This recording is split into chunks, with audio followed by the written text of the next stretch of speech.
في ساحة للعلم كنا نلتقي، والحب والإخلاص زاد قلوبنا، نمضي إلى نور اليقين ونرتقي قمم الفلاح وتاجنا أخلاقنا. في ساحة للعلم كنا نلتقي، والحب والإخلاص. وأشهد أن لا إله إلا الله وحده لا شريك له، وأشهد أن محمدا عبده ورسوله. يا أيها الذين آمنوا اتقوا الله حق تقاته ولا تموتن إلا وأنتم مسلمون. يا أيها الناس اتقوا ربكم الذي خلقكم من نفس واحدة وخلق منها زوجها وبث منهما رجالا كثيرا ونساء، واتقوا الله الذي تساءلون به والأرحام إن الله كان عليكم رقيبا. يا أيها الذين آمنوا اتقوا الله وقولوا قولا سديدا يصلح لكم أعمالكم ويغفر لكم ذنوبكم، ومن يطع الله ورسوله فقد فاز فوزا عظيما. أما بعد، فإن أصدق الحديث كتاب الله، وخير الهدي هدي محمد صلى الله عليه وسلم، وشر الأمور محدثاتها، وكل محدثة بدعة، وكل بدعة ضلالة. إخوتي في الله، بداية قبل أن نبدأ المحاضرة بإذن الله أود أن أعرف من الحاضرين يجيد اللغة العربية ويرفع يده من فضلكم. Donc ceux qui maîtrisent la langue arabe, بإذن الله, est-ce que vous pouvez lever la main, Inch'Allah? D'accord. الرجال لا أحد يجيد العربية في الرجال؟ طيب. Donc Inch'Allah, on va essentiellement parler en français pour éviter justement de passer beaucoup de temps à expliquer des notions en arabe et perdre un petit peu l'attention des gens présents, ici présents. Mais bon, tabarrukan bi kalam al-Nabi sallallahu alayhi wa sallam, donc pour essayer de prendre un petit peu de hasanat, on va aussi dire les hadiths en arabe. Donc le sujet de notre intervention, comme l'a dit le frère Abdelaziz, c'est de parler des 10 derniers jours du mois de Ramadan, parce qu'on s'en approche et que, bi'idhnillah, il va falloir adapter son état d'esprit à cette période, parce que comme on peut le dire, hein, c'est déjà Ramadan, c'est énormément de spiritualité, énormément de lumière. Et si on comparait le mois de Ramadan à une lumière, les 10 derniers jours, ce serait de la lumière sur de la lumière. Nourun ala nour, comme dit le Coran. Donc, comme vous le savez, le prophète sallallahu alayhi wa sallam, lorsque approchaient les 10 derniers jours du mois de Ramadan, il faisait beaucoup d'efforts. Comme il dit dans le hadith, comme Aïcha le dit dans le célèbre hadith, Kana Rasulullah sallallahu alayhi wa sallam idha dakhala al-ashr Donc Al-Bukhari et Muslim nous rapportent, d'après Aïcha radiallahu anha, que lorsque le prophète sallallahu alayhi wa sallam abordait les 10 derniers jours du mois de Ramadan, littéralement le hadith dit il se serrait la ceinture. Alors évidemment les expressions en arabe, si on les traduit de manière littérale en français, on perd le sens. Se serrer la ceinture en français, ça veut dire faire des économies. Mais là, le sens de l'expression, ça veut dire que soit il faisait beaucoup plus d'efforts que d'habitude, soit ça veut dire qu'il s'abstenait d'avoir des rapports intimes avec ses épouses. Donc il se serrait la ceinture. Wa ahya laylahu, ça veut dire que le prophète sallallahu alayhi wa sallam passait la nuit en prière. Et là, les savants sont divergents pour savoir si est-ce qu'il passait toute la nuit ou est-ce qu'il passait la majeure partie de la nuit. Ça veut dire qu'en fait le prophète sallallahu alayhi wa sallam il réveillait sa famille. وفي رواية قالت كان رسول الله صلى الله عليه وسلم يجتهد في العشر الأواخر ما لا يجتهد في غيره. كان النبي صلى الله عليه وسلم يخص العشر الأواخر من رمضان بالأعمال التي لا يعملها في بقية الشهر فمنها إحياء الليل. Donc le prophète sallallahu alayhi wa sallam, dans une autre version, Aïcha une précision, elle dit qu'en fait le prophète sallallahu alayhi wa sallam il consacrait, on va dire, il décuplait ses efforts d'une manière inédite, d'une manière incomparable avec ce qu'il pouvait faire, que ce soit le reste de Ramadan ou le reste de l'année. Et parmi on va dire la façon de matérialiser ça ou de visualiser ça, donc ça veut dire quoi? Rasulullah sallallahu alayhi wa sallam faisait plus d'efforts, il faisait des actes qu'il ne faisait pas le reste de l'année. Et en particulier, al-i'tikaf.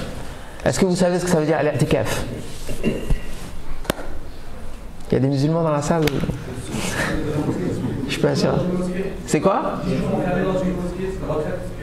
Voilà, c'est une retraite spirituelle. Mais c'est pas forcément 10 jours à la base. Pas forcément. Le terme i'tikaf, i'takafa, ça veut dire simplement se mettre en retraite spirituelle. Maintenant, c'est vrai que Rasulullah sallallahu alayhi wa sallam, lui, il a fait 10 jours. Non, moi je te parle du terme linguistique. J'ai pas dit qu'on ne suivait pas sa sunna, il n'y a pas de problème, Inch'Allah. On suit la sunna du Rasulullah sallallahu alayhi wa sallam, il veut dire linguistiquement l'i'tikaf, ça veut dire faire une retraite spirituelle. Maintenant, il est possible de faire ce qu'on appelle un nadr, même si c'est makrouh. Ça veut dire quoi un nadr? Nadr, les arabophones de tout à l'heure sont cachés là où. Un nadr fil l'islam, c'est de faire on appelle ça en français un vœu. De dire par exemple, ya Allah, si tu me donnes un enfant par exemple, je vais rester 20 jours dans la mosquée. On a le droit de le faire, mais c'est makrouh. Pourquoi? Parce que en fait, les 20 jours que tu veux faire dans la mosquée, tu peux les faire sans qu'Allah Azza wa Jal te donne une contrepartie. Et c'est pour ça que le prophète sallallahu alayhi wa sallam, il a qualifié le nadr de bukhl. Il dit que c'est une forme d'avarice. Donc, l'i'tikaf de manière générale, ça veut dire faire une retraite spirituelle, que ce soit 10 jours, 20 jours, 30 jours, peu importe. Tu peux rester autant que tu veux dans la mosquée, c'est un choix. C'est une ibada en fait. Mais c'est vrai que c'est une ibada qui, en Europe, pour des raisons que vous savez, hein, n'est pas beaucoup pratiquée, mais dans les pays musulmans, il n'est pas rare de voir pendant les 10 derniers jours que les mosquées, elles soient aménagées de manière à ce que les hommes puissent faire l'i'tikaf. Il y a même des mosquées où les femmes peuvent faire l'i'tikaf. Il y a des douches, il y a de la nourriture, et tout est préparé pour que les 10 derniers jours, les gens, il n'est pas à sortir de la mosquée et qu'ils puissent se consacrer à l'adoration. Donc il dit dans le hadith, ففي الصحيحين عن عائشة رضي الله عنها أن النبي صلى الله عليه وسلم كان يعتكف في العشر الأواخر من رمضان حتى توفاه الله تعالى. Donc le prophète sallallahu alayhi wa sallam, Aïcha, pourquoi elle précise que Rasulullah sallallahu alayhi wa sallam, il a fait la retraite spirituelle les 10 derniers jours jusqu'à ce que Allah Azza wa Jal le rappelle à lui? Parce qu'au début, il a fait 3 phases. Il y a eu 3 phases. La première phase, il a fait l'i'tikaf, donc la retraite spirituelle, au début de Ramadan, la première décade de Ramadan. Puis il a fait la deuxième décade, et à la fin il a fait la troisième décade. Et à votre avis, pourquoi il faisait ça, Rasulullah sallallahu alayhi wa sallam? Pourquoi il a changé son mode de fonctionnement?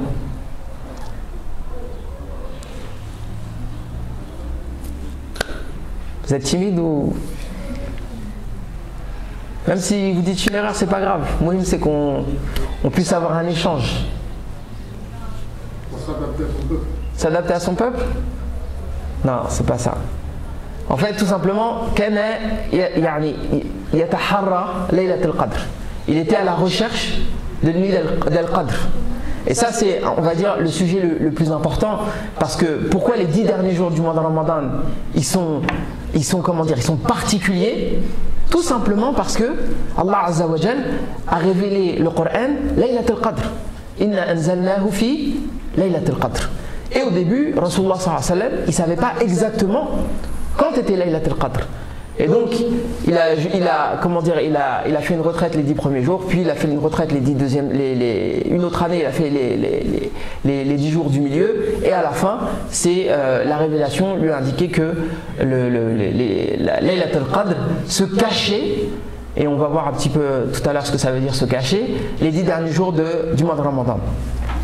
L'imam Ibn Rajab al-Hanbali, il dit une expression que je trouve très très jolie en parlant de l'i'tikaf. Il dit فمعنى الاعتكاف وحقيقته قطع العلائق عن الخلائق للاتصال بخدمة الخالق. Donc en arabe c'est parfait parce que ça rime, mais en français c'est plus compliqué. Il dit en gros que l'i'tikaf, le sens, parce qu'on a toujours un sens, on va dire apparent des choses, un sens facile à comprendre des choses. Donc l'i'tikaf, c'est le fait de rester 10 jours dans une mosquée sans sortir, sauf pour faire des besoins ou pour des choses impérieuses comme des raisons médicales ou autres. Mais la réalité de l'i'tikaf, c'est que c'est beaucoup plus profond que ça. Et ça, je vous le dis pour l'avoir expérimenté, hein, des fois les i'tikaf, donc au début tout le monde est mashallah et tout le monde est pieux, pris le tarawih et récite le Coran, etc. Mais au fur et à mesure du temps, ça devient un petit peu comme une colonie de vacances et puis on passe les nuits sur le téléphone portable et à se chamailler et puis à discuter avec les frères plutôt qu'à adorer Allah Azza wa Jal. Donc l'imam Ibn Rajab al-Hanbali dit que le sens profond de l'i'tikaf, c'est de se couper de toutes nos attaches. Et quand il parle d'attaches, il parle des passions en fait. Il parle des choses auxquelles on est dépendant. Aujourd'hui, on parlerait plus de dépendance. Vous savez qu'à notre époque, on a plein de dépendances. Je ne vous parle pas forcément de la drogue ou de la cigarette ou ce genre de choses-là. On peut être dépendant de la télévision par exemple. On peut être accro. Aujourd'hui, il y a beaucoup de gens qui nous parlent de séries télé comme si c'était de la drogue dure. Je suis désolé, hein. Mais les gens qui nous parlent de la série machin, la série Netflix, ah t'as vu ci, t'as vu ça, etc. Et je peux pas la rater. Ou alors, dès que je commence la série, je suis obligé d'aller jusqu'au bout. Ça, c'est une forme de dépendance. C'est une forme de choses auxquelles on est passionnément attaché et pour lesquelles on a du mal. C'est inenvisageable de vivre sans. Aujourd'hui, s'il y a des gens, on leur dit on va vous enlever la télévision, on va vous enlever Internet, ils vont péter les plombs. Je suis désolé d'utiliser une expression comme ça, mais c'est une réalité. On a des addictions, en particulier le téléphone portable par exemple. Ça fait partie des addictions. Et moi j'ai connu des mosquées, en Égypte en particulier, là où j'ai étudié, où le cheikh, quand on venait pour l'i'tikaf, bon nous on était, alhamdoulilah, on était des étudiants donc on n'avait pas ce problème-là, on n'avait pas de résidence principale, mais il disait aux gens, ramène ta télévision et tu la mets dans la cave de la mosquée. Et ça permettait de... Enfin, déjà, lui il fait l'i'tikaf, mais pour les gens de sa famille qui restaient à la maison, ça permettait de se rendre compte. C'est quoi les 10 derniers jours de Ramadan? Comme je l'ai dit précédemment, Rasulullah sallallahu alayhi wa sallam, c'est pas juste... Il était en état, lui, de spiritualité intense, mais il mettait toute sa famille en mode Ramadan 10 derniers jours. C'est pour ça qu'il disait pas de rapport intime, et ça ne veut pas dire que c'est interdit, mais en tout cas, comme disait le frère tout à l'heure, on suit la sunna Rasulullah sallallahu alayhi wa sallam, c'est ce qui est recommandé. Et ahya laylahu, prier le plus longtemps possible la nuit, et ayqadha ahlahu, dire à sa famille, réveille-toi. Là, c'est plus le moment de gaspiller son temps devant la télé, sur le téléphone, sur les réseaux sociaux, sur les Instagram, etc. Donc de faire un rappel à sa famille. Et évidemment, avec la sagesse. C'est pas une occasion de rentrer chez soi et de lancer des disputes. Ah, l'imam il a dit, etc. Comme des fois il y a des gens qui m'appellent. Oui, vous avez dit à mon mari que nanani nanana. Donc le but c'est pas que vous rentriez chez vous et que vous fassiez la guerre à votre femme, mais c'est de le faire de la façon dont Rasulullah sallallahu alayhi wa sallam le faisait. Donc bil hikma wal maw'izati al hasana, avec la sagesse et avec les bonnes exhortations. Donc il dit, l'imam Ibn Rajab, c'est de se couper de ses attaches, toutes les choses auxquelles on est dépendante.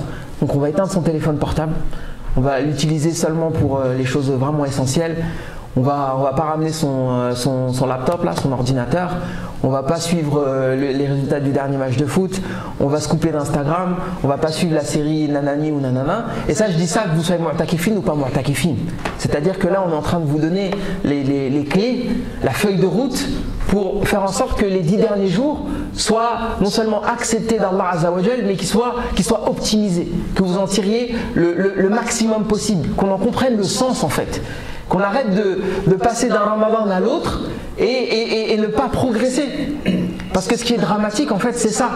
C'est on sort de Ramadan et on est exactement comme quand on était au Ramadan, avant Ramadan. On est peut-être au 15e, 20e, 30e Ramadan et on ne s'est pas amélioré. Le Ramadan de cette année c'est comme le Ramadan de l'an dernier. On n'a pas appris des erreurs de l'an passé. On n'a pas progressé.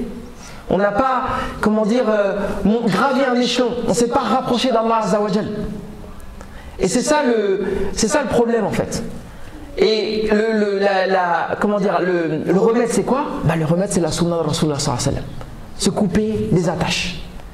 Et ensuite il dit anil khalaiq. Donc se couper des attaches et se couper aussi des gens. Se couper aussi des gens. Les gens, c'est pas seulement des sources de... L'humain il est social, il a besoin de s'entourer des gens, c'est normal. Mais le problème c'est l'abus. l'abus de fréquentation, ça aussi, ça peut être un problème dans ta spiritualité. Ça peut comment dire, te rendre malade. Donc, je vous donne un exemple simple, et je sais que ça existe aussi chez les sœurs, mais je vais parler des frères. Ramadan, alhamdoulilah, c'est aussi une occasion de renforcer les liens de la communauté. Donc les frères, on est là, il y a une ambiance, on aime bien parler. Mais dès que le tarawih il est terminé, normalement, enfin en tout cas dans la configuration dans laquelle on est, à la latitude dans laquelle on est, là on prie l'Aïcha aux alentours de 22h30, ensuite on fait le tarawih, on a terminé le tarawih, il est quasiment minuit, on doit se lever pour le sahur à 4h30. Moi je veux que les frères m'expliquent comment ils arrivent à trouver du temps pour parler en fait. La vérité c'est qu'on n'a pas le temps. Normalement on a terminé le tarawih, on rentre à la maison, on dort, on se réveille et en plus c'est dur, on va dormir à peu près 4 heures, on se réveille, on prend le sahur, on repart pour la prière d'El-Fajr et pour beaucoup d'entre nous on doit travailler derrière. Donc discuter avec les frères, bon on va dire 2-3 mots, c'est normal. Mais le fait d'avoir aussi cette espèce d'habitude, ça prouve qu'on n'a pas la maîtrise sur ses passions. Et que la langue, ça fait partie des passions.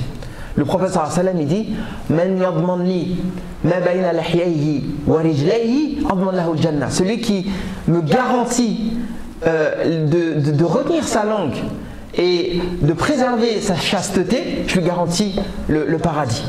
Et donc le fait de ne pas être capable, et surtout plus le Ramadan avance, de retenir sa langue, de se dire bon, je vais éviter de trop parler avec les frères, je vais passer le salam et ensuite je vais glisser, je vais rentrer chez moi. Mais non frère, t'as oublié, ouais la semaine dernière t'as dit ci, t'as dit ça, ah t'as vu tel truc, tatati, tatata. Après de fil en aiguille on commence à parler de la dunya, les résultats du foot, ouais t'as vu Benzema, le but qu'il a mis, nanani, nanana. Et après, toutes les hasanettes qu'on a accumulées pendant le tarawih, elles sont parties. Et ensuite on glisse dans la rigolade, et ensuite on glisse dans le riba, dans le namima, etc., etc., etc. Et en fait d'un point de vue spirituel on ne progresse pas. Parce qu'on ne maîtrise pas sa langue. Or, l'une des finalités du jeûne, c'est quand même de maîtriser ses passions. Si tu peux te maîtriser face à la nourriture, à la boisson, face au rapport intime, licite, et bien, a fortiori, tu peux te maîtriser sur les choses qui sont de l'ordre du superficiel. Et quand je dis du superficiel, je parle aussi des paroles. Il y a des paroles qui sont, indispensables, mais il y a des paroles qui sont superficielles. Et justement, le musulman, l'une des raisons pour lesquelles il jeûne, comme je disais, c'est pour maîtriser sa langue. Et l'une des raisons pour lesquelles il va encore redoubler d'efforts les 10 derniers jours du mois de Ramadan, c'est pour encore augmenter en intensité dans la maîtrise de ses passions. Donc la personne qui est mu'takif, elle est dans la mosquée, le but c'est de voir un minimum de personnes, de limiter au maximum les interactions. Donc c'est pas pendant les 10 derniers jours du mois de Ramadan qu'on va se caler aussi les repas du Ramadan. Ça aussi ça fait partie des contradictions de notre communauté. Et là je parle des gens qui sont en quête de spiritualité. Les invitations pendant le mois de Ramadan, wallahi c'est de la perte de temps. Je suis désolé de le dire, hein. Je casse la convivialité pour beaucoup de gens. Je sais qu'on aime bien mettre les petits plats dans les grands, tout ça. Mais spirituellement parlant, c'est contre-productif. Et en fait, on a 11 mois dans l'année pour inviter les gens, ou pour se faire inviter, ou pour recevoir, etc. Et encore une fois, je ne dis pas que c'est haram. Là, on n'est pas dans le halal haram, c'est dans le mubah. Tu veux inviter qui tu veux, t'invites qui tu veux, il n'y a pas de problème. Mais je parle d'optimiser le temps. D'optimiser le temps. Les courses qu'on va aller faire, mettre les petits plats dans les grands, madame miskina qui va passer toute la journée dans la cuisine comme si elle n'en avait pas déjà à baver pendant tout le mois de Ramadan, recevoir les gens, et ensuite finalement on va pas prier de tarawih parce qu'on a mis du temps, et après comme je disais ça va se terminer devant un match de foot et dans des discussions interminables, et on dit non mais Inch'Allah on va se réunir entre frères, on va prier de tarawih, au final on fait rien. Et encore pire pendant les 10 derniers jours. Donc il dit et que la finalité c'est d'être au service du Créateur. La finalité ultime, déjà c'est la raison d'être, je dis même pas du mu'min, c'est la raison d'être du croyant.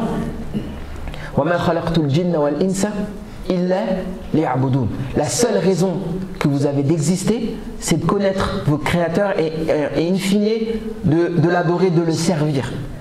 A fortiori pendant le Ramadan, a fortiori pendant les 10 derniers jours, et a fortiori pendant Laylat al-Qadr. Tout va bien? Suivez? Alhamdulillah. Donc on arrive à notre sujet du jour. Enfin, notre sujet du jour. Le plus important dans les 10 derniers jours, vous l'avez deviné, c'est la question de Laylat al-Qadr. قال الإمام مالك بلغني أن رسول الله صلى الله عليه وسلم رأى أعمار الناس قبله وما شاء الله من ذلك فكأنه تقاصر أعمار أمته ألا يبلغوا من العمل الذي بلغه غيرهم في طول العمر فأعطاه الله ليلة القدر خيرا من 1000 شهر.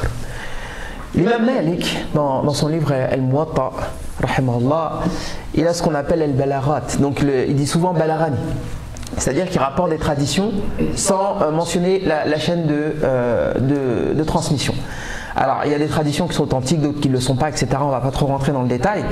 Mais là en l'occurrence, c'est pas à proprement parler un hadith, parce que la chaîne de transmission n'est pas mentionnée, mais c'est une tradition qu'on retrouve chez l'imam Malik qui dit que en fait le prophète sallallahu alayhi wa sallam, on lui a montré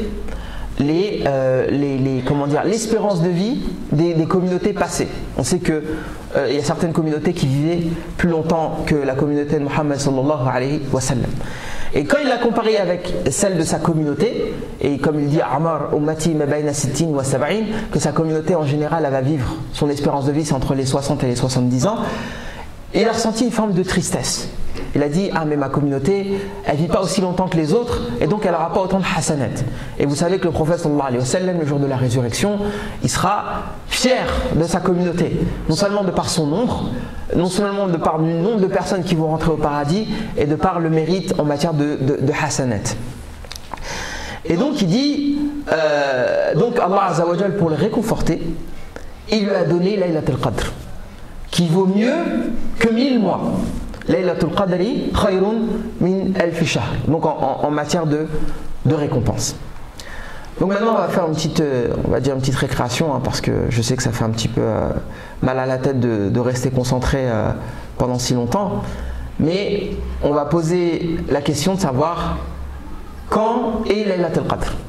Est-ce que vous avez une idée? On va commencer par le petit bonhomme qui a levé la main. Comment tu t'appelles? Ayoub, barakallahu fik Ayoub. C'est quand Laylatul Qadr? C'est dans les jours impairs de tout Ramadan? Les 10 derniers jours impairs du mois de Ramadan. Ok, quelqu'un a un autre indice par rapport à ça qui peut être plus précis? Tu t'appelles comment toi? Soufiane, marhaban ya Soufiane. Parce que par exemple, il y a des. Par exemple, pour nous, ça a commencé samedi, si je ne me trompe pas, et dans notre mois, ça a commencé dimanche. Masha'Allah. Masha'Allah, ça c'est une très très bonne remarque, ça très pertinent, Soufiane, barakallahu fik. Donc il a dit en fait qu'il y a des pays qui commencent Ramadan par exemple un samedi, d'autres qui commencent un dimanche. Donc déjà on a une problématique. 21e jour. 21e jour. 23e, 25e. 25e. Ok. Quelqu'un a autre chose à mentionner par rapport aux 10 derniers jours de Ramadan ou le tahdid, Laylatul Qadr? T'as dit? Certains la rapportent le 27e jour. Très intéressant, mashallah. Donc, grosso modo, vous avez mentionné la plupart des avis sur la question de Laylat al-Qadr, quand est-ce que ça tombe. On sait que c'est les 10 derniers jours du mois de Ramadan, on sait que c'est les nuits impaires, et on sait que la 27e nuit, grosso modo, c'est la favorite. Et qu'il y a même des compagnons qui juraient que c'était le 27. Maintenant, on a d'autres versions qui nous parlent du 21, il y a d'autres versions qui parlent du 23, etc., etc. Et des hadiths qui sont même parfois authentiques. Donc, on a un problème. Indana ishkel, comme on dit en arabe. Et le premier problème, comme l'a mentionné Soufiane, c'est que déjà, est-ce qu'on est sûr qu'on a commencé Ramadan le premier? Donc déjà, est-ce qu'on est sûr de savoir si on est les nuits paires ou impaires? En fait, non. Et puis ça va dépendre. Ça va dépendre de plein de facteurs. Et je ne vais pas vous faire un cours d'astronomie, mais les questions de ru'ya, les questions d'angle, les questions de visibilité de la Lune, ce sont des questions qui sont en vérité extrêmement complexes. Donc déjà, on ne sait pas si on est nuit paire ou impair. Deuxième chose, on n'a pas de certitude quant au jour précis de Laylatul Qadr. Il y a des compagnons très sérieux qui ont dit le 27. De mémoire, je crois que c'est la vie de Ubay ibn Ka'b, c'est la vie d'Abdullah ibn Abbas, Et il me semble que c'est l'avis de, je vous dis pas de bêtises, non, Ibn Mas'ud il n'a pas dit ça. Mais bref, déjà c'est des pointures parce que ça fait partie des grands mufassirin, des gens qui ont le mieux, qui étaient les meilleurs exégètes de leur époque. Et d'ailleurs il y a une tradition qui m'a fait sourire. Vous savez qu'Omar ibn al-Khattab, quand il était calife, il aimait bien réunir les compagnons, donc les Talha, etc., enfin les Uthman, les Ali, les grands compagnons, et ils s'asseyaient et ils se partageaient la science. Et Abdullah ibn Abbas, qui était un jeune homme à l'époque, un jeune enfant, il avait l'autorisation d'assister à ces assises-là. Pourquoi? Parce qu'il avait beaucoup de science en fait. Et des fois, Omar lui posait des questions. Et des fois, Omar était surpris des réponses. Des fois, il posait des questions aux compagnons. Les compagnons ne savaient pas la réponse. Et par exemple, le fameux hadith Idha ja'a nasrullahi wal fath. Donc, les compagnons, ils ne savaient pas le sens de cette sourate là, et Abdullah ibn Abbas il a expliqué qu'en fait ça annonçait la mort du prophète sallallahu alayhi wa sallam, etc. Bref, Ibn Abbas il avait accès à ces assises là, et un jour Omar ibn al-Khattab il lui a posé la question de savoir quand est-ce que c'est Laylat al-Qadr. Donc il y avait les compagnons autour, machin, est-ce que vous savez quand est-ce que c'est Laylat al-Qadr? Et tous les compagnons ils étaient d'accord pour dire que c'était fil ashr al-awakhir, sauf Abdullah ibn Abbas qui lui a dit قال ابن عباس فقلت لعمر إني لأعلم أو إني لأظن أي ليلة هي. Il lui a dit écoute, moi Omar, je suis quasiment certain de savoir quand c'est Laylat al-Qadr. قال عمر وأي ليلة هي فقلت سابعة تمضي أو سابعة تبقى من العشر الأواخر. Donc là, soit après des fois c'est le rapporteur qui a un doute, il a dit c'est la 7e, soit en partant de la fin, soit en partant du début. Mais visiblement c'était plutôt en partant du début, c'est-à-dire en partant de 20. Donc il veut dire que c'est la nuit du 27. فقال عمر من أين علمت ذلك؟ Omar il dit mais d'où est-ce que tu sors ça? قال خلق الله 7 السماوات و7 أرضين و7 أيام وإن الدهر يدور في 7 وخلق الله الإنسان من 7 ويأكل من 7 ويجلد على 7 والطواف بالبيت 7 ورمي الجمار 7 لأشياء ذكرها. فقال عمر لقد فطنت لأمر ما فطنت له. Donc là il sort entre guillemets un dalil très surprenant. Il dit, Omar lui dit mais d'où tu sors ça en fait? C'est quoi ta preuve? Et donc Abdullah ibn Abbas il dit que Allah Azza wa Jalla a créé 7 cieux. Il a créé 7 terres. Et il l'a fait en 7 jours. Et les jours de la semaine, ils sont aussi au nombre de 7. Et il dit qu'il a créé l'homme à partir en 7 phases. Et il fait comment dire, allusion au verset وَلَقَدْ خَلَقْنَا الْإِنسَانَ مِنْ سُلَالَةٍ مِنْ طِينٍ ثُمَّ جَعَلْنَاهُ نُطْفَةً فِي قَرَارٍ مَكِينٍ, etc. dans Surat Al-Mu'minun, où il nous explique les différentes phases de la création de l'homme. Donc on l'a créé à partir d'argile, ensuite une goutte de sperme, etc. Puis on a caillot de sang, embryon, etc., etc. Donc il y a 7 phases de la création de l'homme. Et il dit وَيَأْكُلُ مِنْ سَبْعٍ, et que l'homme il mange à partir de 7 choses. Et il fait, là cette fois il fait allusion à un verset dans Surat Abasa, فَلْيَنْظُرِ الْإِنسَانُ إِلَى طَعَامِهِ أَنَّا صَبَّبْنَا الْمَاءَ صَبًّا ثُمَّ شَقَقْنَا الْأَرْضَ شَقًّا فَأَنبَتْنَا فِيهَا حَبًّا وَعِنَبًا وَقَضْبًا وَزَيْتُونًا وَنَخْلًا وَحَدَائِقَ غُلْبًا. Donc dans Surat Abasa, Allah Azza wa Jalla il dit que l'homme considère sa nourriture, nous faisons pleuvoir en abondance, puis nous faisons pousser des grains, des vignes, des légumes, des oliviers, etc., etc. Donc il mentionne 7, on va dire, éléments de l'alimentation humaine. Et Abdullah ibn Abbas nous dit que le tawaf c'est au nombre de 7, que quand on fait un sujoud, on se prosterne sur 7 membres. Quand on fait le rami al-jimar pendant le pèlerinage, donc on jette les cailloux, on jette 7 cailloux, etc., etc. Bref, il a mentionné à chaque fois 7 choses. Et on va se poser la question de savoir si, est-ce que ce genre d'istidlal, on appelle ça un istidlal, donc ce genre de preuve est recevable, à votre avis? Est-ce que c'est une preuve en soi, ça? Qui dit non? Pourquoi?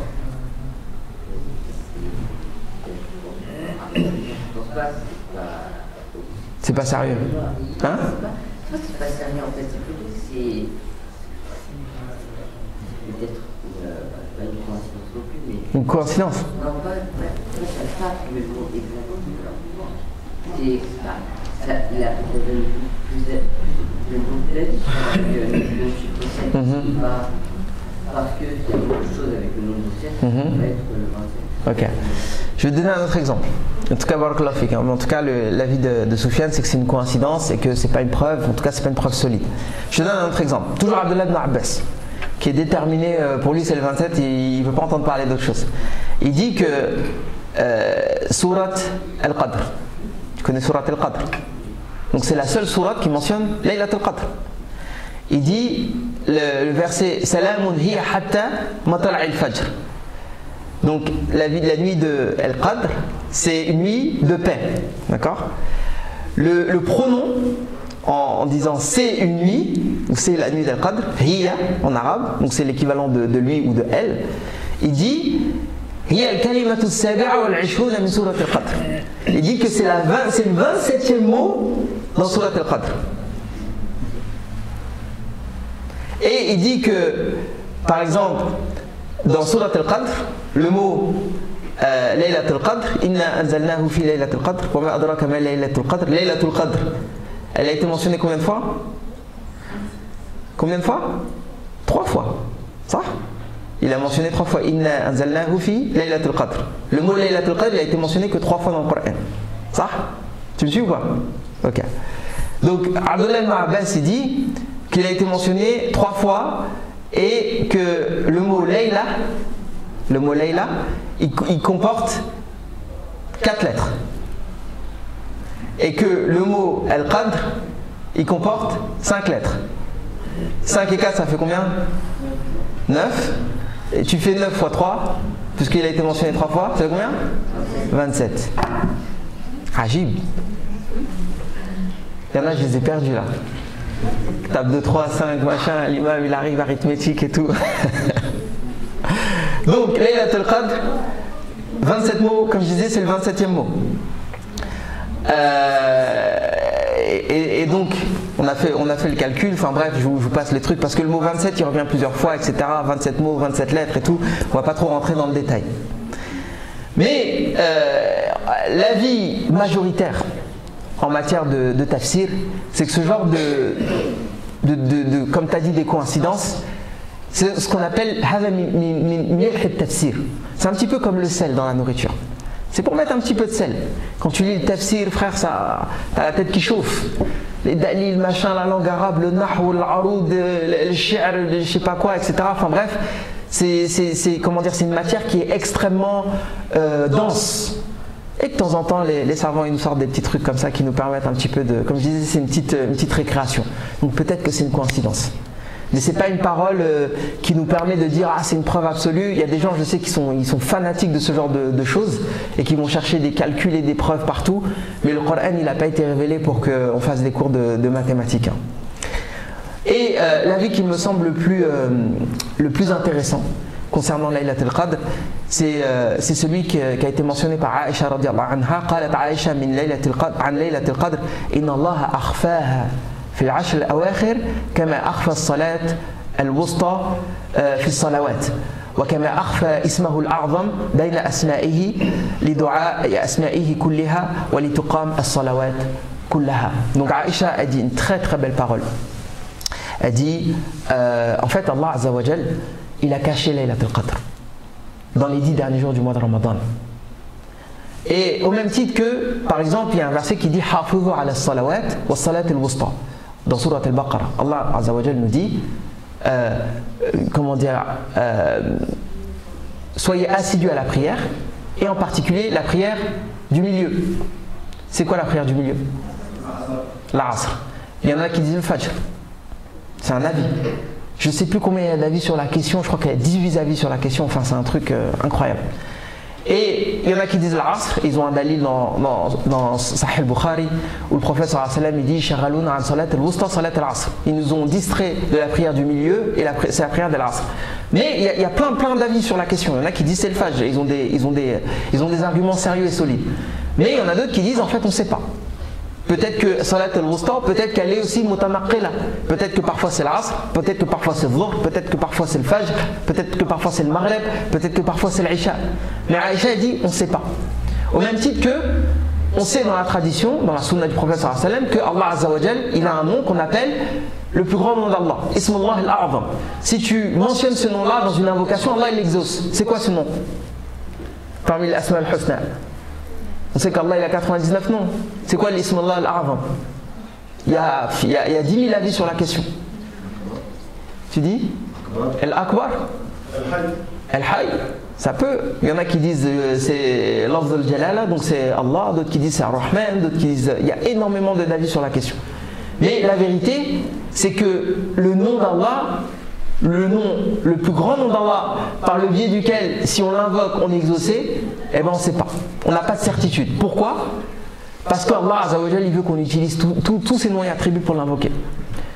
La prière d'Al-Wusta, on ne peut pas dire avec certitude c'est la prière de l'Asr. C'est du dhann, donc c'est une estimation. Pourquoi? Parce qu'Allah Azza wa Jal, il veut qu'on soit assidu à chaque prière. Et bien de la même manière, Laylatul Qadr, on ne peut pas dire avec certitude c'est le 27. Pourquoi? Parce qu'Allah Azza wa Jal, il veut qu'on redouble d'efforts dans les 10 derniers jours du mois de Ramadan. Est-ce que vous avez des questions par rapport à ça? Ça date. Il va falloir à un moment donné que les imams et autres personnes désacralisent le 27e jour. Ah, je suis parfaitement d'accord avec toi. Le 27e jour, on va faire personne dans les mosquées. Je suis parfaitement d'accord avec toi. Après, je ne sais pas comment en compte retirer ça des gens. pour Retirer ça de la tête des gens, c'est juste culturel peut-être. Après, comment dire, je pense pas que le problème soit les imams. Non, les imams, non. Je dire que c'est pas le 27e. Un subterfuge. Bah en fait, c'est pas si simple que ça. Mais déjà, Barakallahu fik, pourtant, vas-y. Il faut bien faire quelque chose, que les gens, pour le ramadan, certains bloquent le 27e jour. Ils n'ouvrent pas le ramadan. Il t'a dit quoi? Ils n'ouvrent pas le ramadan comme j'ai écouté. Non. Alors déjà, tu fais une intervention très pertinente sur cette question. Parce que moi, j'avais passé à autre chose, hein, mais ça me permet de faire cette remarque. Qu'effectivement, les gens, ils ont une espèce de relation avec Allah qui est de l'ordre du...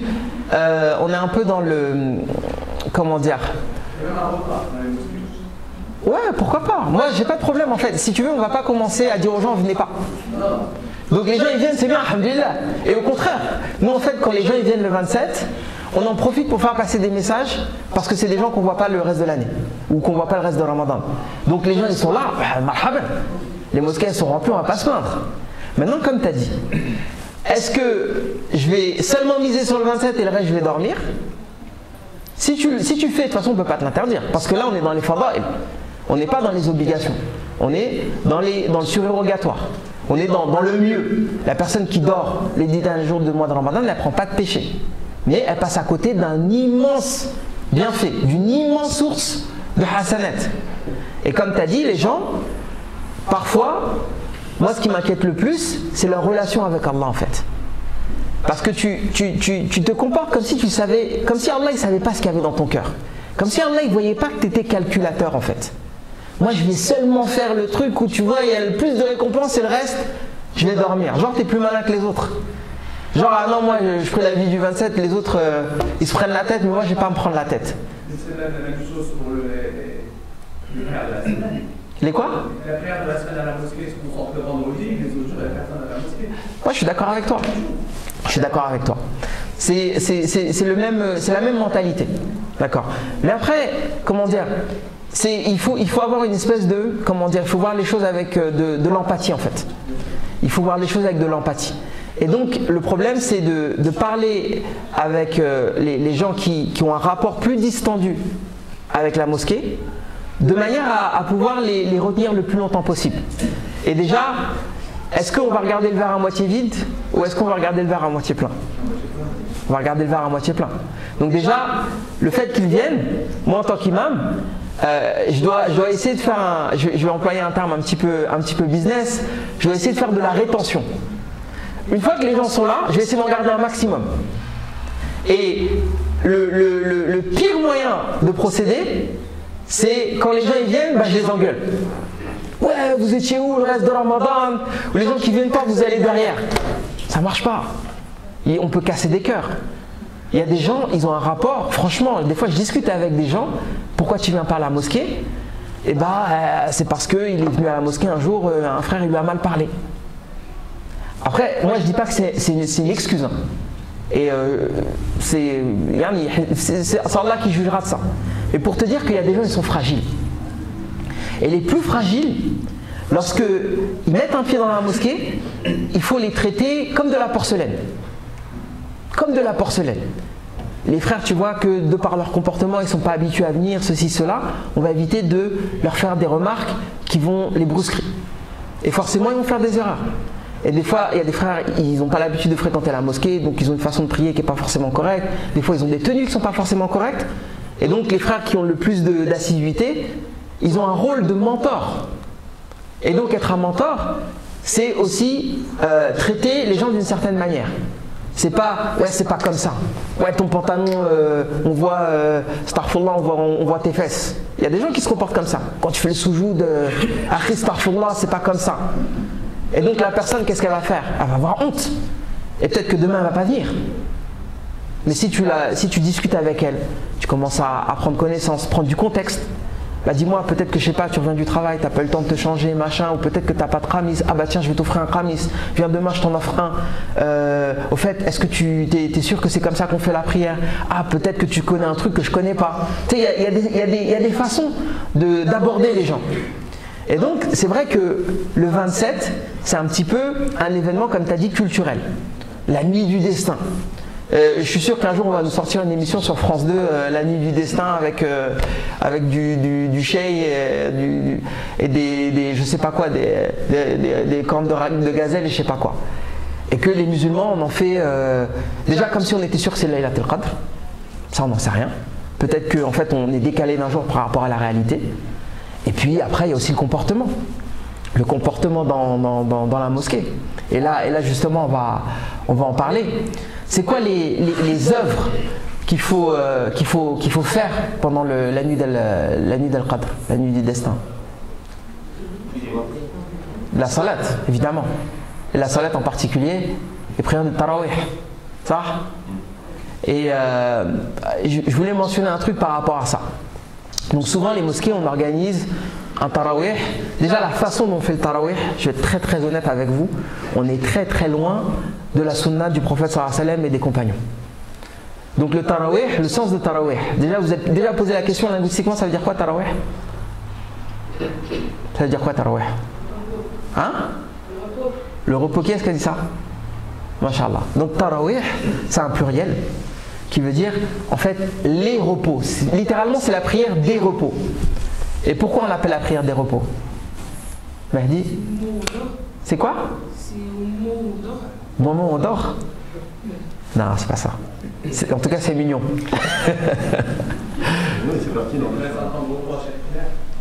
Un temps de repos entre chaque prière, exactement. Parce qu'en fait les compagnons ils priaient tellement longtemps, le qiyam il était tellement long qu'ils étaient obligés de se donner un temps de repos. Vous savez à peu près c'était combien le temps de repos? 5 à 10 minutes? Un petit peu plus. En fait les compagnons ils ne parlaient pas en minutes, ils parlaient souvent en versets. Et ils se reposaient le temps de réciter à peu près 30 versets. Donc 30 versets c'est à peu près les sourates comme Surat al-Rum, ce qu'on appelle les Hawamim, donc les sourates qui commencent par Hamim. Chronomètre-toi, lis Surat al-Rum, récite Surat al-Rum, Surat al-Ankabut, etc. Sajda par exemple. Et vois après, Sajda elle est un peu plus courte, mais vois à peu près combien de temps tu mets pour réciter ces sourates. Et dis-toi qu'ils se reposaient ce temps-là. Mais le Tarawih, les compagnons du prophète, ils n'avaient pas de problème pour terminer le Coran en une semaine, hein, pendant la prière. Ou des fois en 4 jours, des fois en 3 jours, en particulier pendant les 10 derniers jours. Donc nous, au début, le Tarawih, moi je me souviens il y a à peu près 20 ans, à l'époque où j'ai commencé, c'était, comment dire, le Tarawih, c'était un juz. Et on ne discutait pas trop. Il n'y avait pas de divergence sur on fait le tarawih. Et en général, on essayait de terminer la nuit du 27, grosso modo. Donc on rajoutait un juz et peut-être un petit peu un full moon, un petit peu plus, pour arriver la nuit du 27 à avoir terminé le Coran. Puis les gens ils ont commencé à se plaindre, tout ça, machin, c'est trop long et tout. Aujourd'hui, dans la plupart des mosquées, je ne sais pas combien vous faites ici, vous faites un juz ici? Ou pas? Vous faites un juz ou pas? Non? Un hizb. Aujourd'hui c'est un hizb, ça c'est devenu la norme dans la plupart des mosquées. Ou coupé en deux, voilà, j'allais y venir. Donc ils font le premier hizb le soir et le reste ils appellent ça tahajjud, deuxième hizb. Et c'est souvent comme ça qu'on fait pendant le tarawih. D'accord. Vas-y. Le problème c'est aussi, parce qu'à l'origine les compagnons n'ont jamais fait comme ça. Ouais. Et donc, toi tu estimes que c'est une bid'a alors? je dirais ça. Mais j'ai suivi, ça vient vraiment à un imam où je faisais l'affaire avec lui. Il avait dit qu'il avait rectifié, il avait dit ça ne s'est jamais vu, donc après il faisait très long, mais il a déjà voulu par rapport à la fin. Voilà. Après moi je pense que la règle en matière de nawafil, donc des prières surrogatoires, et en particulier la prière de nuit, je vais être très caricatural parce que c'est un sujet qu'on pourrait développer, mais la règle c'est qu'il n'y a pas de règle. Grosso modo, le prophète sallallahu alayhi wa sallam il dit Mathna mathna fa idha khashiya ahadukum al-fajr falyutir. Parce que un compagnon lui a posé la question Ma taqulu fi salat al-layl.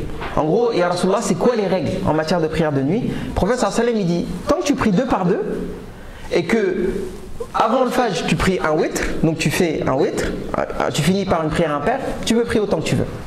Donc tu peux prier 10, 15, 20, 30, 35. En vérité, il y a de la souplesse. Moi je pense qu'il faut s'adapter à son public. Donc il y a des régions par exemple ou des mosquées où une fois j'ai prié dans une mosquée dans le nord. Donc dans le nord vous savez c'est un vieux bassin minier. Il y a beaucoup d'anciens, c'est souvent des Marocains qui sont venus du Rif, qui sont venus à une époque dans les années 50, 60 etc. pour travailler dans les mines.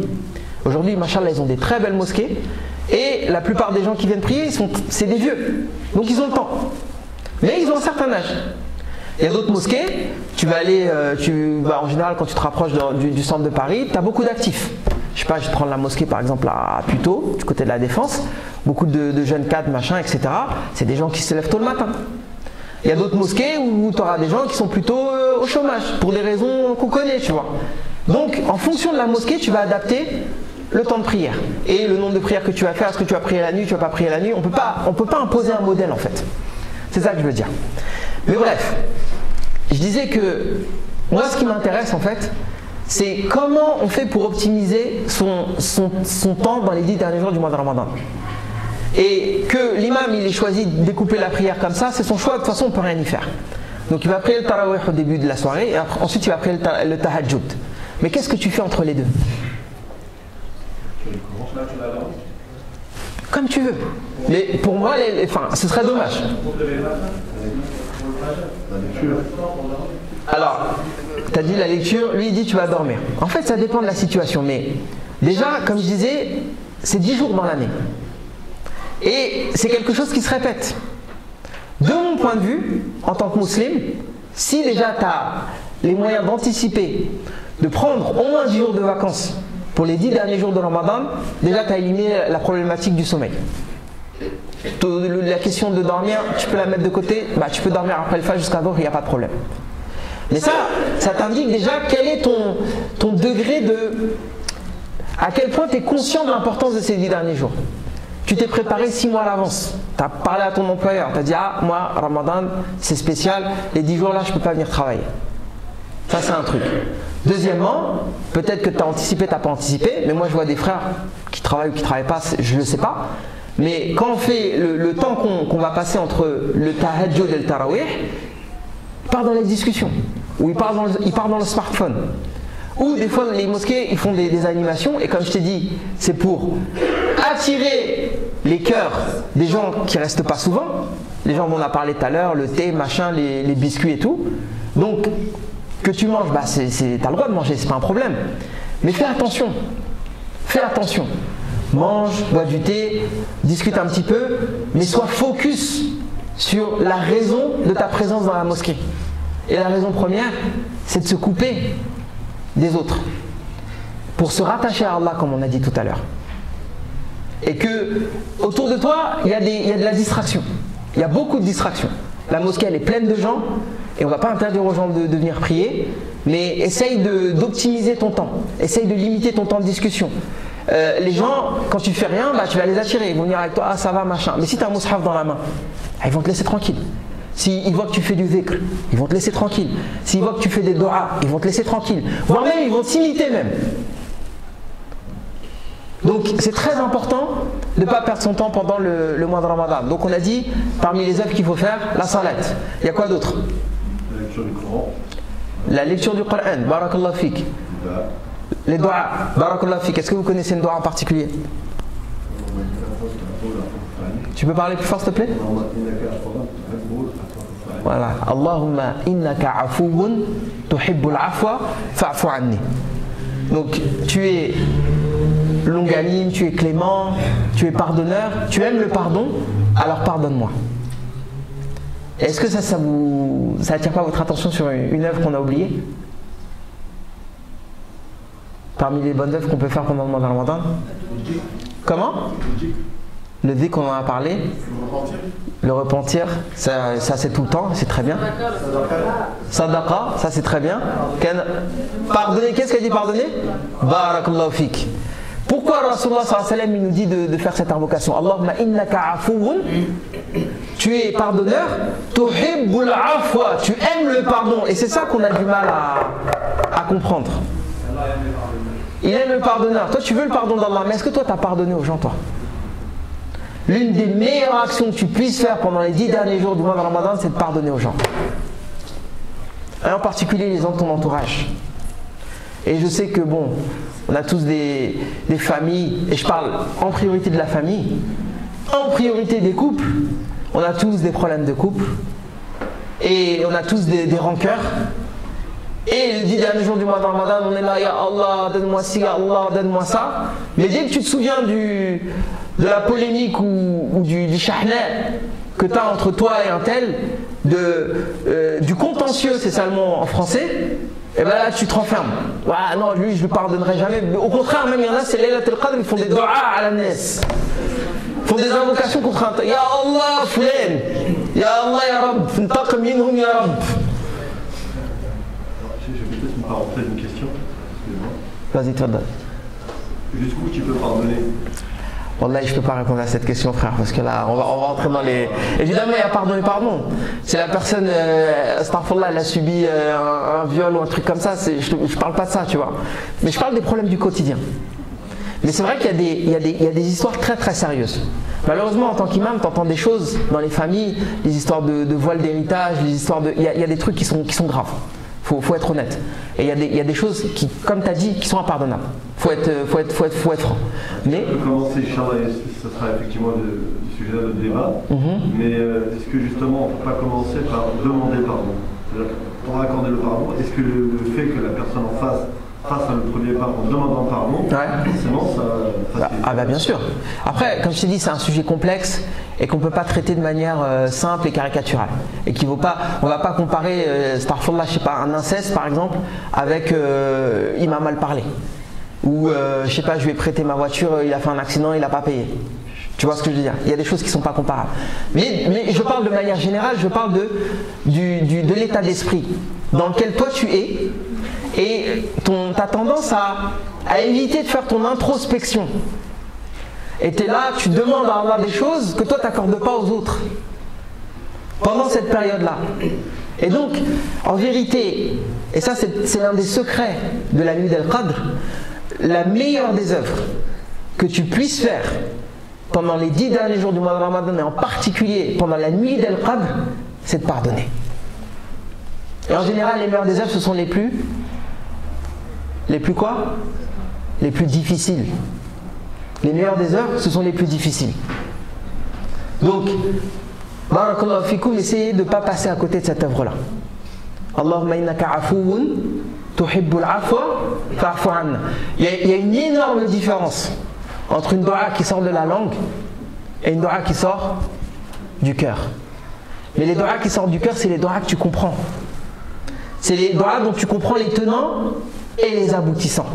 elles n'ont pas du tout le même impact. Et souvent les gens ils disent ouais, Allah il n'exauce pas mes doigts. Mais déjà, est-ce que tu comprends tes doigts? Est-ce que tes doigts viennent du cœur déjà? Est-ce que tes doigts te font vibrer toi? Est-ce que tu ressens quelque chose quand tu fais une doigt? Est-ce que tu comprends l'impact de ce que tu dis? Si tu en comprends vraiment l'impact, wallahi tes doigts sont efficaces. Et si tes doigts, elles ont un rapport avec ton comportement, c'est-à-dire que tu demandes à Allah ce que toi tu accordes aux autres, si tu incarnes ce que tu prétends, ce que tu revendiques, bah forcément tes doigts elles vont avoir une autre portée. Deux derniers points et après je vous libère. On va faire une question-réponse, Inch'Allah. À partir de quand on se prépare pour Laylatul Qadr? Pardon? Dans la journée, à partir de quand on se prépare? C'est quand le meilleur moment pour commencer à se mettre en mode Laylatul Qadr? Personne? Après le Maghreb. Qui a dit prendre le Maghreb? Voilà, ça c'est la vie le plus générale, ou c'est la chose la plus intuitive. Laylatul Qadr, bon ça commence la nuit, donc dès le Maghreb, les gens ils commencent à se préparer, les frères qui viennent toi à la mosquée, etc. J'ai un hadith qui m'a fait réfléchir, et peut-être qu'il y a un moment un petit peu plus opportun pour commencer à se préparer. Le prophète sallallahu alayhi wa sallam nous dit dans un très beau hadith: يتعاقبون فيكم ملائكة بالليل وملائكة بالنهار ويجتمعون في صلاة العصر وصلاة الفجر ثم يعرج الذين باتوا فيكم فيسألهم وهو أعلم بهم، يعني sous-entendu يسألهم الله وهو أعلم بهم كيف تركتم عبادي فيقولون تركناهم وهم يصلون وأتيناهم وهم يصلون. C'est un très beau hadith dans lequel le prophète sallallahu alayhi wa sallam nous dit que les anges se relaient, les anges de la nuit et les anges du jour se relaient. À quel moment ils se relaient, les anges du jour et les anges de la nuit? Le Fajr al-Asr.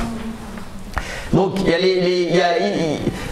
c'est comme à l'usine, hein, les 3-8 là. Donc on a les anges de la nuit qui notaient les œuvres de la nuit, qui remontent vers le ciel, et ils sont relayés par les anges du jour au moment d'Al-Fajr, et ainsi de suite au moment d'Al-Asr. Donc, et Allah leur dit: comment vous allez trouver mes serviteurs? Il dit: bah, on les a trouvés, ils étaient en train de prier, et on les a laissés, ils étaient en train de prier. Ça c'est un hadith qui en soi mérite tout un dars, hein. Mais ça donne envie de se dire, mais en fait l'isti'dad, la préparation, elle doit commencer à ce moment-là. Parce que waqt al-asr, c'est un waqt fadil. Et en fait, le soir, pour les anges, ils commencent à ce moment-là. Les anges du soir, ils commencent leur shift, pour parler un petit peu dans les termes du travail un peu anglo-saxon, là, ils commencent leur travail au moment de l'asr. Ils viennent bosser à l'asr. Et c'est eux qui vont nous accompagner toute la nuit. C'est eux qui vont écrire nos bonnes œuvres toute la nuit. Donc en vérité, dès l'asr, on doit commencer sa petite routine. Par exemple, Afkar al-Masa. Et on sait qu'attendre une prière à une autre, c'est méritoire. Donc le frère qui va commencer son tarawih, entre guillemets, son i'tikaf, entre guillemets, son laylatul qadr, entre guillemets, dès l'asr, qui va prier l'asr, qui va passer le plus longtemps possible à la mosquée, qui va faire son dhikr, qui va lire son plan de lecture du Coran, qui va faire ses doigts, et ensuite qui va aller manger, tout ça, qui revient, son tarawih, son i'tikaf, appelle-le comme tu veux, il aura une autre saveur comparée aux autres. Il y a des gens qui commencent à Maghrib, il y a des gens qui commencent à l'Aïcha, mal asaf. Il y a des gens qui commencent à Tahajjud, il y a des gens qui commencent jamais. Le dernier point, et on l'a un petit peu mentionné tout à l'heure, c'est quoi le moment le plus important dans Laylatul Qadr? C'est quoi l'heure la plus importante? Le dernier tiers de la nuit. Le dernier tiers de la nuit. Et ça aussi c'est un sujet vachement important, parce qu'il y a des gens qui font le tarawih, ils s'en vont. Il y en a d'autres, ils attendent le tahajjud, ils s'en vont. Mais en vérité, le dernier tiers de la nuit, c'est là où on doit être au top. Normalement, c'est une montée en puissance. Et au dernier tiers, on est au top. Mais malheureusement, la plupart des gens, le dernier tiers, ils s'effondrent. Ou alors, ils sont perdus entre les biscuits, les gâteaux, le thé et les snaps. Donc, le dernier tiers de la nuit, déjà en dehors de Ramadan, bah, c'est le meilleur moment, comme vous le savez, hein, dans le hadith, ينزل ربنا تبارك وتعالى كل ليلة إلى السماء الدنيا حين يبقى ثلث الليل الأخير ويقول من يدعوني فأستجيب له من يسألني فأعطيه ومن يستغفرني فأغفر له. Donc Allah Azza wa Jal, il vient le dernier tiers de la nuit, fils Dunya, donc qui se rapproche le plus possible du dernier ciel. Bon, en français ça fait un petit peu bizarre comme on le dit, mais c'est comme ça que le terme est mentionné en arabe.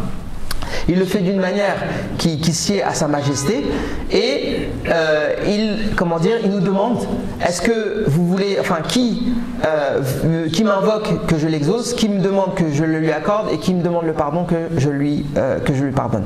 Donc faites très attention au dernier tiers de la nuit. C'est vraiment un moment où, comme je disais, il faut se couper des autres, qu'il faut vraiment s'enfermer dans sa spiritualité, l'intensifier au maximum. Là on est vraiment au top du top du top. Donc voilà, ça c'est ce que je voulais mentionner. Wa sallallahu wa sallam ala nabiyyina Muhammad. Est-ce que vous avez des questions? Barakallahu fikum pour votre présence et pour votre écoute. Fadal. J'ai une question, c'est concernant la pratique religieuse. Ouais. Est-ce que tu as des astuces ou des méthodes pour avoir la concentration dans la prière? Tu peux répéter sa question par rapport au... D'accord, je te remercie.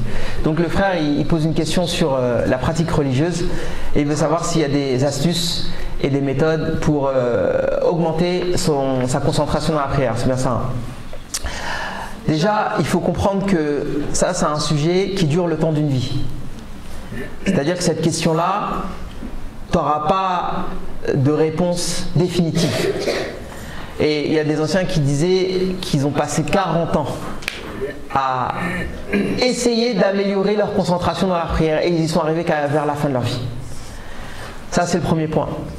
Deuxième point, tu es tributaire de tout ce que tu fais entre les prières. Donc ta concentration, elle va dépendre de la façon dont tu utilises ton temps. C'est simple, pendant la prière, tu te souviens de quoi? Tu te souviens de ce que tu es en train de faire il y a 1 heure ou 2 heures. Donc tu regardais un match de foot, tu vas penser au match de foot, tu étais en train de travailler, tu penses au travail, tu t'es disputé avec ta femme, tu vas penser à ta femme, etc., etc. Donc plus tu passes de temps avec Allah en dehors de tes salawats, plus tu passeras du temps avec Allah dans tes salawats. Le troisième point qui me paraît important, c'est de comprendre ce que tu dis dans la prière. Donc, est-ce que tu comprends l'arabe ou pas? Tu comprends l'arabe ou pas? Voilà, donc il faut travailler là-dessus. Est-ce que tu comprends ce que tu lis, ce que tu récites du Coran? Non seulement le sens du Coran, mais aussi le sens des invocations. Ça aussi, ça joue, parce que si tu ne comprends pas, bah forcément, la concentration, c'est difficile.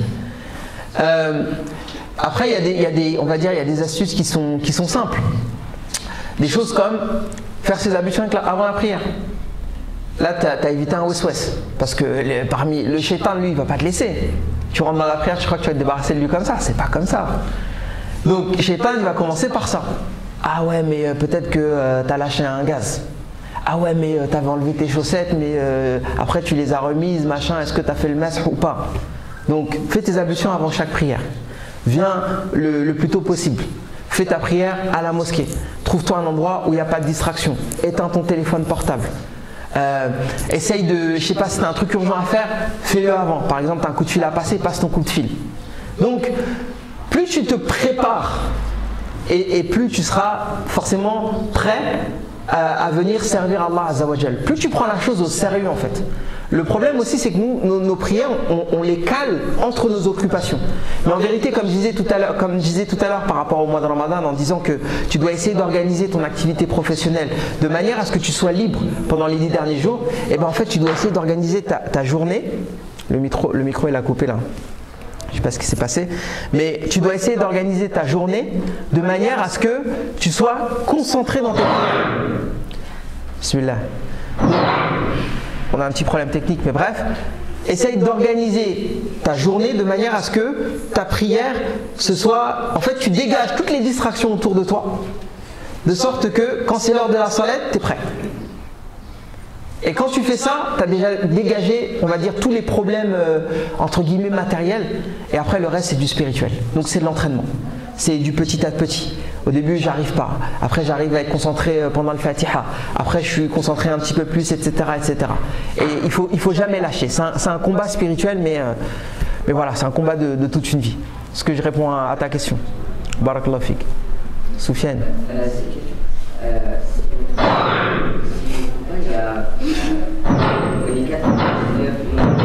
Ouais. on en connaît, mais il y en a d'autres. Il y en a d'autres qu'on ne connaît pas, c'est ça? Et est-ce que ça peut dire que du genre, le plus grand nom d'Allah, ce soit un de ceux qu'on connaît? Attends, on va attendre qu'ils finissent le changement de pile. Toujours pas? Donc c'est pas les piles.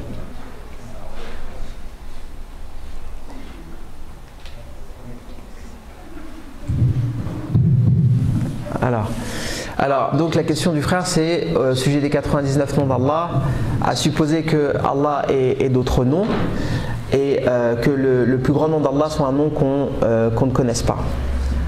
Donc sa question, c'est de savoir, c'est peut-être, est-ce que c'est le nom qu'on ne connaît pas qui est le plus grand nom d'Allah?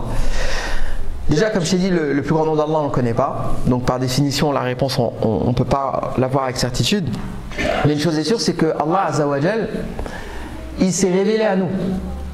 Il s'est révélé à nous pour qu'on le connaisse.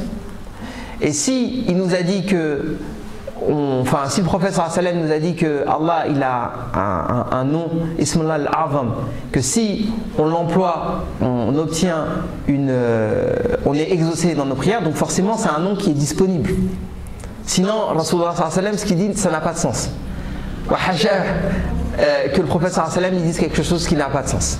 Donc forcément c'est un nom qui est disponible. Donc c'est un nom qui est mentionné dans le Coran, dans la Sunna et donc voilà. Faddal. Souhel, t'as levé la main, non? Pas levé la main. Personne n'a d'autres questions? C'est bon? Je vous libère? En tout cas, barakallahu fikum. Subhanakallahumma wa bihamdik, ashhadu an la ilaha illa anta, astaghfiruka wa atubu ilayk. Wassalamu alaykum wa rahmatullahi wa barakatuh. Et barakallahu fik Abdel Aziz pour cette invitation. C'est toujours un plaisir. في ساحة للعلم كنا نلتقي والحب والإخلاص زاد قلوبنا نمضي إلى نور اليقين ونرتقي قمم الفلاح وتاجنا أخلاقنا. في ساحة للعلم كنا نلتقي والحب والإخلاص